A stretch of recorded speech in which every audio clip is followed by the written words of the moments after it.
अस्सलाम वालेकुम। उम्मीद है आप खैरियत से होंगे। आज इतवार का दिन है तो संडे स्टोरी का टाइम है। सारी अटेंशन जो है इस वीक ऑब्वियसली वो कतर के जो दोहा के ऊपर जो हमला हुआ था वहाँ चली गई है।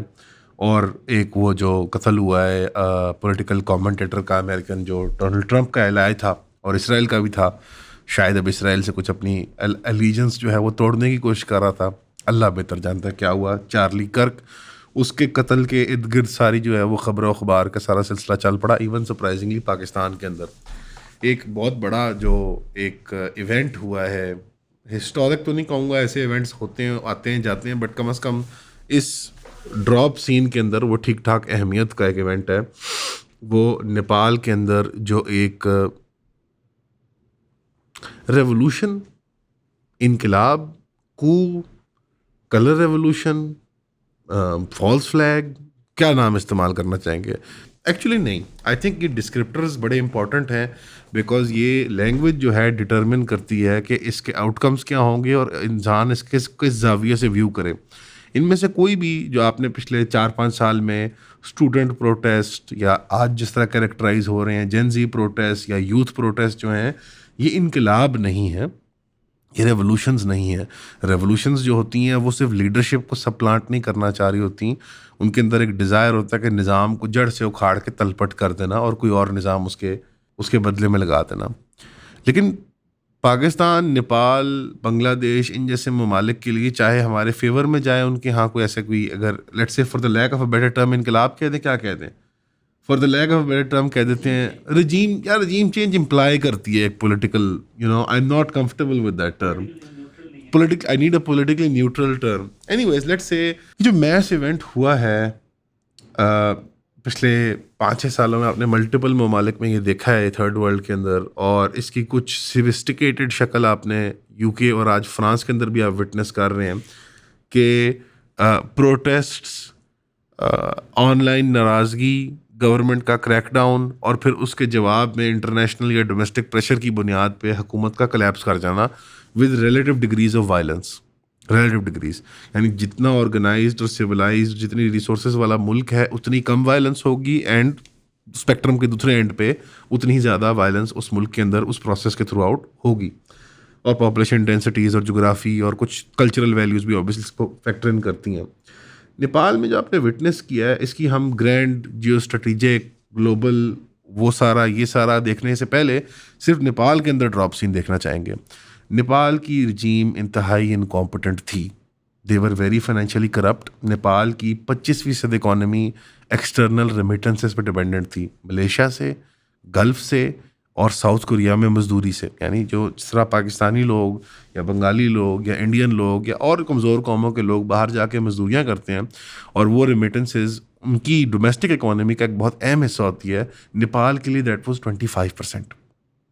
25% GDP, 25% उनकी white economy was foreign remittances जो मजदूर भेजते थे। ठीक है, ऑन टॉप ऑफ दैट उनकी 20% पॉपुलेशन एवरेज पॉवर्टी लाइन से नीचे थी। फिर वहाँ पे एक ट्रेंड ये भी था कि बहुत ही, क्योंकि छोटा सा मुल्क है और एक इतनी सी तादाद है वहाँ पे और उसकी ग्लोबल स्केल पे उस तरह की अहमियत भी नहीं है। वहाँ पे एक एलीट थी जो बड़ी एक्सेसिबल थी, जो अनटचेबल नहीं थी, जो नज़र आती थी उनको, और वो एलीट सोशल मीडिया के ज़रिए बहुत ज़्यादा फ्लॉन्ट करती थी अपनी वेल्थ को, अपने बड़े बड़े महलों को, अपनी गाड़ियों को, अपनी शादियों को, अपने फॉरेन ट्रिप्स को, और अपने वहाँ एक कल्चर बन चुका हुआ था नेपो बेबीज़ की तनकीद, यानी नेपोटिस्टिक, यानी कि जो ख़ानदानी ताल्लुकात की बुनियाद पे सिफारशी, यानी पर्ची वाले, सिफारिश वाले बच्चे बच्चियाँ थे जिनकी नौकरियाँ लग गई बड़े इदारों के अंदर, या उनके बड़े बिजनेस सेटअप हो गए सियासी ताल्लुकात की बुनियाद पे या अस्करी ताल्लुकात की बुनियाद पे, या कोई आप रूलिंग बिजनेस एलीट के गिर्द घूमने वाले उनके ऑर्बिटर्स जो लोग थे, वो चंद हज़ार लोग, उनके लाइफस्टाइल्स आइडेंटिफाई हो चुके हुए थे और सोशल मीडिया बेस्ड एक ट्रेंड जो है वो पिकअप कर गया था। वो क्या था कि लोग गरीब बदहाल जो नौकरी के लिए परेशान हैं, जिनको नज़र आ रहा है कि उनको नेपाल छोड़ना पड़ेगा और रिकोर्स का भी कोई एक्शन नहीं है नेपाल के अंदर उनके पास कि वो जाके कहीं अपनी डिमांड्स है रखें और वो सुनी जाएं, तो इवेंचुअली ये एक ब्रेकिंग पॉइंट पे आया और आया किस चीज़ पे? एंटी करप्शन डेमोन्स्ट्रेशंस नेपाल में prime minister KP Sharma Oli के ख़िलाफ़। उन्होंने पार्लियामेंट को आग लगा दी, सरकारी महकमों को आग लगा दी, और 51 लोग बशमूल 21 प्रोटेस्टर्स कत्ल हो गए। यानी इसके अंदर कुछ सियासी लोग भी थे जो उनके हत्थे चढ़ के, रिश्तेदार वगैरह सियासतदानों के, और 21 एक खुद जो जो लड़के प्रोटेस्ट कर रहे थे। मैं बच्चे नहीं कह रहा, आप नोट कीजिएगा, मैंने कहा लड़के, मर्द, क्योंकि इसके अंदर कुछ शायबा, कुछ शरारत का भी है। बिकॉज अगर आप देखें तो इंस्टिंक्टिवली बच्चे जो होते हैं वो जब प्रोटेस्ट करने जाते हैं तो वो फ़ौरन जाके आग नहीं लगा देते सरकारी बिल्डिंग्स को। वहाँ कुछ एस्केलेशन होती है, और ऑब्वियसली यहाँ पे भी एक एस्केलेशन हुई है, लेकिन शायबा ये है कि बच्चों के पास वेपन्स भी थी, लड़कों के पास, और वहाँ पे कुछ फाउल प्ले का एलिमेंट भी था। बट अगेन, क्योंकि खबरें अनफोल्ड कर रही हैं, आने वाले दिनों में और खबरें आएंगी, अभी मैं कुछ क्लेम नहीं करता। आप लोगों की सपोर्ट की वजह से आज हम यहाँ पे हैं। आप लोगों की सपोर्ट की वजह से हम ये कंटेंट बनाते रहते हैं। आप लोगों की सपोर्ट हमें चाहे इनबॉक्स डीएम की मद में है, चाहे वो कमेंट की मद में है, या स्पेशली 3000 रुपये की सब्सक्रिप्शन की मद में है, हमारे काम को बहुत आगे लेके जाती है। हमें किसी प्लेटफॉर्म की तरफ से कोई सपोर्ट नहीं है। आपके सामने हमारा चैनल डिमोनेटाइज हुआ है, एक दफ़ा नहीं 2 दफ़ा। उसकी वजूहत भी हमने आपको बताई हैं। डिमोनेटाइजेशन या फिर किसी की आवाज़ बंद कर देना बहुत गलत है, चाहे वो किसी भी इशू पे बात कर रहा हो। फ्रीडम ऑफ स्पीच के साथ खड़े हुए और हमें 3000 रुपये की सब्सक्रिप्शन प्रोवाइड करें। हमने ऑलरेडी ज़्यादा कंटेंट प्रोड्यूस करना शुरू कर दिया अपने पेड सब्सक्राइबर्स के लिए, और हमारी इवेंचुअली कोशिश होगी कि जो हमारा आधा कंटेंट है वो पेड सब्सक्राइबर्स के लिए ही हो। तो ईऑन फैमिली का पार्ट बने, 3000 रुपये दें, सब्सक्राइब करें। इन लोगों ने पार्लियामेंट को आग लगा दी, बिल्डिंग्स को आग लगा दी, मुल्क में कर्फ्यू लग गया, और हुकूमत ने फिर डिमांड करना शुरू कर दिया, प्रोटेस्टेंट डिमांड करना शुरू कर दिया कि ओल्ड लीडर्स का टाइम अप हो गया और फ़ौरन जो है वो चेंज किया जाए। तो चूंकि ये एक बिल्टअप हो रहा था यहाँ पे, मैंने इसका जिक्र किया एक फ्रस्ट्रेशन का, और फिर इवेंचुअली फ्लैश पॉइंट बन गया। वो फ्लैश पॉइंट का ट्रिगर क्या बना? वो बना ये कि जिसका मैंने जिक्र किया कि सोशल मीडिया का एज अ टूल इस्तेमाल करते हुए बच्चे तनकीद कर रहे थे, तो हुकूमत ने रिकमेंड किया कि हम 26 सोशल मीडिया प्लेटफॉर्म्स को बंद कर दें। और बंद क्यों करते हैं? क्योंकि उन्होंने पहले डिमांड की कि वो रजिस्टर करें ऑफिशियली कंपनी लेवल पे नेपाल की गवर्नमेंट के साथ, ताकि उनको रेगुलेशन और उसमें आसानी आ जाए। वो मेटा ने, जो फेसबुक, व्हाट्सएप और इंस्टाग्राम का मालिक है, और अल्फ़ाबेट जो गूगल और गूगल के कॉर्लरीज का मालिक है, उन्होंने रिफ्यूज़ किया कि अपनी वेब सर्विसेज हम नेपाल की हुकूमत के ताबे क्यों करें। और इस रिफ्यूज़ल की वजह से गवर्नमेंट ने 7 दिन का एक अल्टीमेटम दिया, और उस अल्टीमेटम की बुनियाद पर उनको बैन कर दिया। इस बैनिंग के प्रोसेस ने बहुत ज़्यादा ट्रिगर किया बच्चों को, यंग लोगों को, लड़कों को, मर्द नज़रात को, नौजवानों को, और उन्होंने आके एक प्रोटेस्ट लॉन्च कर दिए। और उसके जो फैक्टर्स हैं वो क्या क्या बनते हैं? करप्शन और नेपोटिज्म, जिसका हदफ पॉलिटिशियन की फैमिलियाँ थी, इकोनॉमिक डिस्पेयर जिसमें हाई यूथ अनएम्प्लॉयमेंट थी, रेमिटेंस रिलायंस मैंने जिक्र कर दिया, यूथ को माइग्रेट करना था नौकरियों के लिए, सरकारी एक्शन यानी कि जो क्रैकडाउन था कि फ्री स्पीच पर बैन्स, और पुलिस क्रैकडाउन होना शुरू हो गया और अमवात होने लगी लोगों की। उन्होंने यानी हमला करना शुरू कर दिया बच्चों के ऊपर। फिर एक कोर डिज़ायर था चेंज का कि यूथ की लीडरशिप होनी चाहिए, और बूढ़े बूढ़े लोग, old leadership has to go.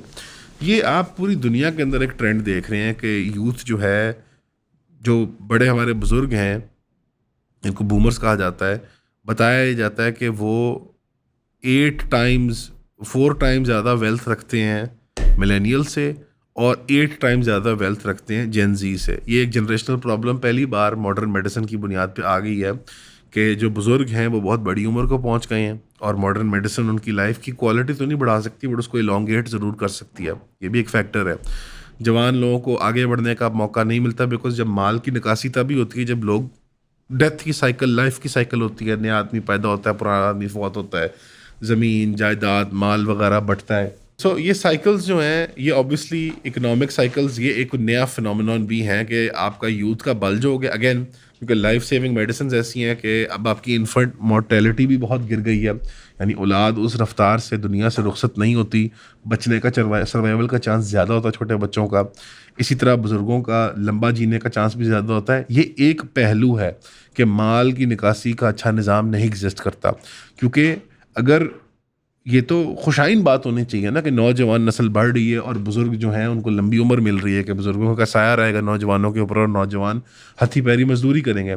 Issue ये आता है कि जब इकोनॉमिक रीडिस्ट्रीब्यूशन के अच्छे मैकेनिज्म्स नहीं इन प्लेस होते, कि वेल्थ जो है वो इकट्ठी हुई जाती है, क्योंकि वेल्थ इनेविटेबली सिर्फ अमीरों के पास सारी नहीं इकट्ठी होती, एक स्पेसिफिक एज डेमोग्राफिक के पास भी सारी इकट्ठी होती है। मैं आपको मार्क्सिस्ट सोशलिस्ट की तरह ये नहीं सिखा रहा कि आप जाके लैंड ओनर्स वगैरह को और बुज़ुर्गों की आंखें नोच दें आप, बट मुराद समझाने का ये है कि इस्लाम के अंदर, हमारे दीन के अंदर और दुनिया के किसी भी कॉम्पिटेंट सिस्टम के अंदर हमेशा वेल्थ रीडिस्ट्रीब्यूशन का अच्छा निज़ाम होता है, क्योंकि एट इट्स कोर लोगों की फ्रस्ट्रेशंस वो इकोनॉमिक ही होती हैं। ऑब्वियसली और भी लोगों की फ्रस्ट्रेशंस होती हैं, but at its core economic exercise करना, अपने राइट्स को इकोनॉमिकली एक्सरसाइज करना, यानी to be able to participate in the market, to be able to produce, provide services, get remuneration, कोई तनख्वाह, कोई माल for your services, for your labour, ये एक बड़ा फंडामेंटल फंक्शन है ह्यूमन सोसाइटी का। तो नेपाल एक ऐसी माशरत बन गई थी जो धकेल रही थी अपनी जवानी को कि दफ़ा हो इस मुल्क से बाहर जाओ। नेपाल के अंदर लग्जरी होटल्स भी बन रहे थे, बहुत ज़्यादा मौजूद थे, वो भी हदफ बने, निशाना बने बच्चों के, जवानों के, लड़कों के गुस्से का, और वो भी जलाए गए, तोड़े गए, तोड़ फोड़ की गई वहाँ पे, बिकॉज वो सारे सिम्बल्स बन जाते हैं, यानी लग्जरी के, कंफर्ट के, क्वालिटी ऑफ लाइफ के। इस सब के अंदर एक ये पहलू है एज वाला जो मैंने आपको इस तरह बयान किया, और ये इकोनॉमिक्स को कैसे इम्पैक्ट करता है। इसके ऊपर एक और बड़ा असर है कि नेपाल का बहुत बड़ा कंपटीशन है चीन और अमेरिका, यानी वेस्टर्न पावर्स का और ईस्टर्न पावर्स का, नेपाल को एज अ, मैं कहना नहीं चाहता बट वैसल स्टेट के तौर पे देखना। और वैसल स्टेट वही अच्छी होती है जिसकी लीडरशिप इनकॉम्पिटेंट होती है। तो नेपाल के ऊपर फ़िलहाल लगता ये है कि चीन का तसल्लुत था, और उस तसल्लुत को तोड़ने में हिंदुस्तान और अमेरिका कामयाब हो गए हैं। ये एक थोड़ा कंस्पिरेटोरियल एलिमेंट है, ऑब्वियसली आने वाले दिनों में और ख़बरें आएंगी, बट रूमर्स और रिपोर्ट्स हैं। जॉर्ज सोरोस एक बड़े मशहूर इंटरनेशनल यहूदी बिलियनियर, उन पर इल्ज़ाम आया है, हालांकि इंडिया उनको आमतौर पे बहुत गालियां देता है, ट्रंप भी उनको बहुत गालियां देता है। लगता ये है कि इस कू के अंदर वो उनका साथी रह चुका हुआ है। जाहिर बात है, कूज करना ये पूरा एक रियलिटी, एक पहलू है जिसको इस वक्त अनफॉर्चुनेटली पीटीआई और जेनजी वाले नौजवान पाकिस्तान में कंसिडर नहीं कर रहे।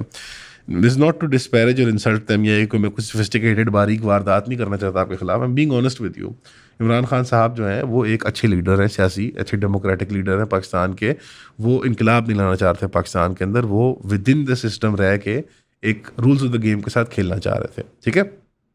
एंड फिलहाल लगता है कि शॉर्ट टर्म में वो बाजी हारे हैं, लॉन्ग टर्म में रिमेन्स टू बी सीन। आपका सपोर्ट, आपकी चाहत, आपकी ख्वाहिश उनके लिए बिल्कुल जायज़ है, आपके प्रोटेस्ट बिल्कुल जायज़ हैं, आपके खिलाफ जो क्रैकडाउन हो रहा है वो बिल्कुल नाजायज़ है, जो जुडिशरी जिस तरह एक्ट कर रही है, हमारी स्टेट जिस तरह एक्ट कर रही है, अपोजिंग पॉलिटिकल पार्टीज जो हरकतें कर रही हैं, अग्रीड। बट टू कैरेक्टराइज जो जेनजी ने या जवानों ने नेपाल में की एज ए रेवोल्यूशन, या जो पाकिस्तान में करने की कोशिश की गई थी एज ए रेवोल्यूशन, तो मेरे ख्याल में ये अनफेयर होगा और अनकैरेक्टरिस्टिक होगा, अनट्रू होगा। What is more accurate is कि एक फ्रस्ट्रेशन का आउटबर्स्ट है कहीं। वो अगर हमारे एक दोस्त हैं सईद मुजम्मिल साहब, वो कहते हैं कि बच्चे जो हैं पाकिस्तान के वो क्रिटिकल थिंकर नहीं है, बिकॉज वो लीडर के पीछे लड़ रहे थे, और वहाँ पे नेपाल के अंदर वो बच्चे जो हैं वो राइट्स के लिए लड़ रहे थे। Both the same thing man. वहाँ पे फ़र्क ये कि वो लीडरलेस थी बच्चों की, आई डोंट थिंक लीडरलेस थी by the way, I think organised proper एक रजीम चेंज था, ये मेरी जाती राय है। बट लेट्स से हम फेस वैल्यू पे ले लेते हैं कि वो लीडरलेस बच्चे थे, सिर्फ अपने हकूक़ के लिए खड़े हो गए। पाकिस्तान के अंदर it happen to manifest in the form of a leader for young people, fine, so be it. I don't think PTI के बच्चे जो हैं वो इतने स्टूपिड हैं जो सपोर्ट करते हैं उनको ऑनलाइन या फिजिकली एक्टिविज्म में हिस्सा लेते हैं कि वो अपने राइट्स फॉरगो कर देंगे इमरान खान के बदले में। That's not the deal here.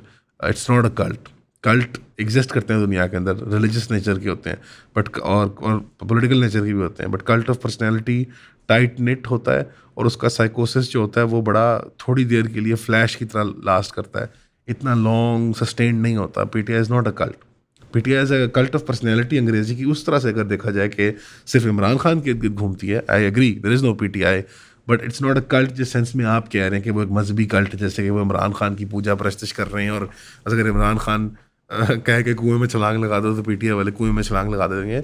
अलबत्ता कुछ लोगों के ऐसे जज्बात डेवलप हो जाते हैं, but that's not the case. Similarly यहाँ पे जो ये चीज़ हुई है इसमें हम नहीं, इसमें बच्चे पीटीआई वाले भी बहुत ओवर रिएक्ट कर रहे हैं। मैं देखा ऑनलाइन के इनकलाब आ गया, देखो यार हम नहीं कर पाए, इनकलाब आ गया नेपाल के अंदर, बांग्लादेश के अंदर इनकलाब आ गया। रजीम चेंज वैक्यूम में नहीं एग्जिस्ट करती, पूरी दुनिया के अंदर एक्सटर्नल इंटरफेरेंस होती है। ऑन द वन हैंड आप सांस ले रहे हैं ये और कह रहे हैं कि हमारे खिलाफ रजीम चेंज किया गया, कराया गया, और क्रेडिबल एविडेंस भी है, हम आर्ग्यू भी कर सकते हैं इसको कि इमरान खान साहब के खिलाफ कोई फॉरेन इंटरफेरेंस थी उस रजीम चेंज के अंदर। But on the other hand आपको ये नेपाल या बांग्लादेश के अंदर नज़र नहीं आता। बांग्लादेश के अंदर हम काफ़ी पॉस्चरिंग भी करते हैं पाकिस्तान के, आई डोंट नो किसने कर दिया है, who did it, and this is the way of the world by the वे। मैं ये नहीं कह रहा कि ये एक बुरा है या दूसरा अच्छा है या तीसरा बुरा है। पावर पॉलिटिकल पावर जो है क्लियरली इस वक्त दुनिया के अंदर और पिछले आई थिंक हमेशा से has come out of the barrel of a gun, ठीक है। पॉलिटिकल पावर का जनरेटर जो है वो गन पाउडर है, इट्स नॉट अवामी विल और दिस और दैट और the other. Plus social media और एल्गोरिदम की एज के अंदर आई थिंक इट्स क्वाइट क्लियर कि अवाम का कंसेंसस बिल्ड करना एक चीज़ के ऊपर बहुत आसान है। It's quite easy, it's much easier than अखबार के ज़माने के अंदर एंड टीवी के ज़माने के अंदर। वाइल इल्यूजरी तौर पे we are freer and we have more access to data, I think और ज़्यादा टनल विजन क्रिएट हो गया आवाम के अंदर, बिकॉज स्ट्रेटिफिकेशन और फ्रेगमेंटेशन मास्टर की ज़्यादा हो गया। पीटीआई वाले सिर्फ पीटीआई के बबल में रहते हैं और बाकी सब अपने बबल्स में रहते हैं। मैं नहीं उसमें तफसील में जाना चाहता। सो क्या नेपाल का जो सो कॉल्ड मैस इवेंट है was a regime change foreign? मेरे ख्याल में जी हाँ, because it seems to me, खैर अच्छा actually I am not gonna divulge my ideas अभी, I am gonna wait, I am gonna see खबरें कैसे कैसे आती हैं।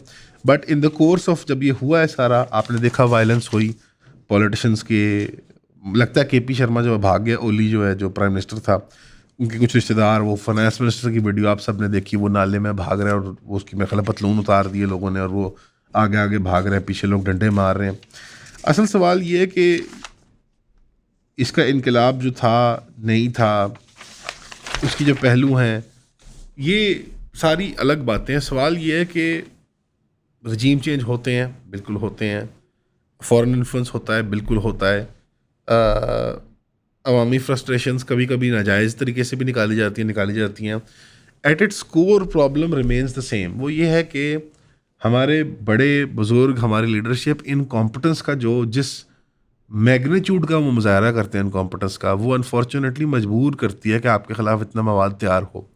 आपके मुखालिफिन, यानी अगर नेपाल की मैनेजमेंट को लगता था कि उनके अमेरिका या इंडिया कैंप वाले मुखालिफिन हैं, आपके मुखालिफिन आपको तलपट करने के लिए, सियासी शिकस्त देने के लिए, सियासी मौत देने के लिए हर वक्त तैयारियों में लगे रहेंगे। आपने क्या तैयारी की है? That is the real problem. आप अगर एक इक्विटेबल निज़ाम नहीं खड़ा करेंगे तो you have to be coup proof होना भी एक पूरी टैक्टिक है। उसके अंदर कुछ पब्लिक वेलफेयर इन्वॉल्व है, कुछ अवाम के साथ अवाम दोस्ती, अवाम का भला करना इन्वॉल्व है, एक रिप्रेजेंटेटिव सिस्टम बनाना जहाँ पे अवाम सेटिस्फाइड फील करे, पार्टिसिपेटेड फील करे कि वो पार्टिसिपेंट है, उसकी कोई वॉइस है, उसका कोई रोल है उस सिस्टम के अंदर। आप जब तक ऐसा निज़ाम नहीं खड़ा करेंगे तो आप प्रूफ नहीं होंगे। वायलेंस के साथ और कंट्रोल्स के साथ आप एक हद के बियॉन्ड नहीं जा सकते। फायरिंग उन्होंने भी की, बच्चे मारने की उन्होंने भी कोशिश की, but again critical mess achieve हो जाता है कहीं पे फैक्टर्स अलाइन कर जाते हैं, कुछ फॉरेन इंटरफेरेंस, कुछ डोमेस्टिक जज्बात, कुछ इकोनॉमिक कंडीशंस, कुछ जियोग्राफियाई कंडीशंस। अगेन लोग लमेंट करते हैं कि पाकिस्तान में ये ऐसे नहीं हो सकता बिकॉज पाकिस्तान फोकस नहीं करता, पाकिस्तान मजहबी बहुत है, पाकिस्तान मजहबी कम है, पाकिस्तान में ये ज़्यादा है, पाकिस्तान में वो कम है। द रियलिटी इज़ कि पाकिस्तान की सिक्योरिटी स्टेट बहुत ताकतवर है। That is all. We are coup proof. हम कू प्रूफ हैं वायलेंस के थ्रू, हम कू प्रूफ हैं अवामी मकबूलियत के थ्रू। हमारे यहाँ मिलिट्री स्टेट, सिक्योरिटी स्टेट बहुत ज़्यादा अवामी मकबूलियत का हामिल है। आप जो मर्जी कर लें, मैं आप हम सब at the end of the day core पे Pakistanis and we love the army, we all love the army. This is the culture हमारे मुल्क का। हम जब तक नहीं एडमिट करेंगे, नहीं इसको क्रिटिसाइज़ करेंगे या नहीं इंटेलेक्चुअलाइज करके इसका कोई हल निकालेंगे तो नहीं ये हल निकलेगा। हमारी स्टेट बहुत डीपली इंट्रेंच्ड है हमारे इकोनॉमिक और पॉलिटिकल निज़ाम के अंदर। नेपाल की निकट्टू स्टेट की तरह नहीं है। So this is the reality of Pakistan. This not कि हम कम ज़्यादा, हम ज़्यादा मजहबी कम मजहबी हैं। मजहबी लोग से पूछो तो कहते हैं हम कम मजहबी हैं, गैर हम ज़्यादा मजहबी होना चाहिए। दिस जस्ट पाकिस्तान की सिक्योरिटी स्टेट तगड़ी है अल्हम्दुलिल्लाह। इट्स अ डबल एज सॉर्ड। उसका एक फ़ायदा ये है कि आप में इंडिया का मुंह तोड़ देते हैं, बट उसका एक नुकसान ये है कि देर एवरीवेयर। इकोनॉमिक्स के अंदर, पॉलिटिक्स के अंदर आपकी लाइफ में घुटन महसूस होना शुरू हो जाता है। But I would also like to say this, cultural characteristics के अतबार से पाकिस्तानी लोग वायलेंट नहीं हैं। हम एक दूसरे को मार पीट नहीं सकते इस तरह से। हमारे साथ बहुत बड़ा एक ट्रॉमेटिक इवेंट हुआ है बांग्लादेश का, तो it's not so easy for us. But you have to admit Pakistani state कोई वैसी ब्रूटलाइजिंग एंटिटी नहीं है जैसे आपको माशाल्लाह इर्द गिर्द नज़र आती हैं, जो हरकतें ये लोग करते रहते हैं। So there are positive characters, plus competence है। हमारी मिलिट्री स्टेट कॉम्पिटेंट है, हमारी एयरफोर्स कॉम्पिटेंट है, हमारी फ़ौज कॉम्पिटेंट है। हम कभी जंग हारे नहीं हैं, हम कभी टेरिटरी नहीं हमने सीड की। हमने इरादा किया हुआ था बांग्लादेश को खोने का, हमने कश्मीर में टेरिटरी की पाई ही है, हमने इंडिया को झड़पों में हराया ही है, हमने बम भी बना लिए न्यूक्लियर। ईरान इतना हाइप करते हैं हमारे अहले तशीयो भाई यहाँ पे, ईरान लवर्स और कम्युनिस्ट और सोशलिस्ट की। ईरान पता नहीं क्या चीज़ है, They never made an air force. They never made any air defense system. They never made a nuclear power. I'm not disparaging Iran. Iran के बहुत ज़्यादा और पावरफुल फैसेट्स हैं. बट आई एम सेइंग हर वक्त हर चीज़ बाहर हम हाइप करते रहते हैं, वो कैसा है, वो कैसा है, वो कैसा है. आपने कभी मुड़ के सोचा हम कितने ठीक ठाक है माशाल्लाह अल्लाह के फजल से? ये हमारी कल्चरल वैल्यूज़ का प्रोडक्ट है, ये हमारे बिलीफ सिस्टम्स का प्रोडक्ट है, हमारी ऑर्गेनाइजेशनल एबिलिटी का प्रोडक्ट है, हमारी जोग्राफिकल लोकेशन का प्रोडक्ट है. हमने अमेरिका और रूस के दरमियान खेल के, अमेरिका और चीन के दरमियान खेल के अपनी एक स्पेस बनाई है. बहुत से फैक्टर्स हैं, बहुत से फैक्टर्स हैं. तो ये बाइनरी बचगाना एनालिसिस हमें छोड़ देना चाहिए कि ओ जी पंजाबी ਜਿਹੜੇ ਹੁੰਦੇ ਨੇ ਨਾ दाल खांदे ने ना ਤਾਂ ਹੀ ਉਹ नेपाली ਜਿਹੜੇ ਹੁੰਦੇ ਨੇ ਨਾ ਉਹ ਕੀ ਮੱਖੀਆਂ ਖਾਂਦੇ ਨੇ. What do even Nepalis eat by the way? Noodles, momo खाते हैं वो the hell do Nepalis eat dog? वो पंजाबी दाल खाते हैं ना, वो कभी नहीं इमरान खान का पास. Man shut up. Imran Khan is not a revolutionary leader. Nepal में रेवोल्यूशन नहीं हुआ, बांग्लादेश में रेवोल्यूशन नहीं हुआ ब्रदर. मैं उसका हामी और मैं कह रहा हूँ it's not a revolution. It's not, it's just regime change. What is a revolution really? Revolution निज़ाम को जड़ से तलपट करना होता है. रेवोल्यूशन वायलेंट इन नेचर होती है. मैं एंटी रेवोल्यूशनरी हूँ. I don't believe in revolution. I think it's violent. Upheaval होता है इसमें माशरत का. It is savage. और I think none of you would survive in a revolution. You get killed. Strong people survive in a revolution. मालदार survive in a revolution. ताकत वाले survive in a revolution. कमज़ोर लोग ही मरते हैं. मरते गरीबियाँ. Syria was a revolution. उनकी मजबूरी का आलम देखो कि उनको क्या करना पड़ा. क्या हुआ है उस मुल्क के साथ, क्या हुआ है उस मुल्क के साथ. So revolutions are horrifying. We shouldn't wish for them. Pakistan, कीश्वर पाकिस्तान बहुत ही खूबसूरत हमारी आंखों का तारा है. There are lot of problems but we have to change them in a systemic sustainable fashion. Violent झट से हमने कर दिया, पट से हमने कर दिया, ये एक्साइटिंग बहुत होता है but none of it is real. क्या होगा नेपाल के अंदर? Is Nepal gonna last? No it isn't. वो कल भी मोमोज खा रहे थे, वो आज भी मोमोज खाएंगे यार. कोई वहाँ पे दूध शहद की नहरें नहीं बहना शुरू कर देंगी. बट अवाम का विल शट अप नहीं होता. There are bigger interest groups which are more organised than you. उनके पास ज़्यादा वेपन्स है, उनके पास ज़्यादा इकोनॉमिक पावर है. वो वहाँ आके अपना तसल्लुत जमा लेंगे. मैं गारंटी करता हूँ कोका कोला कंपनी का ना कुरा निकला ना नेपाल में तो मेरा नाम शहबाज शरीफ नहीं. आपका सुनने का शुक्रिया. अस्सलाम वालेकुम.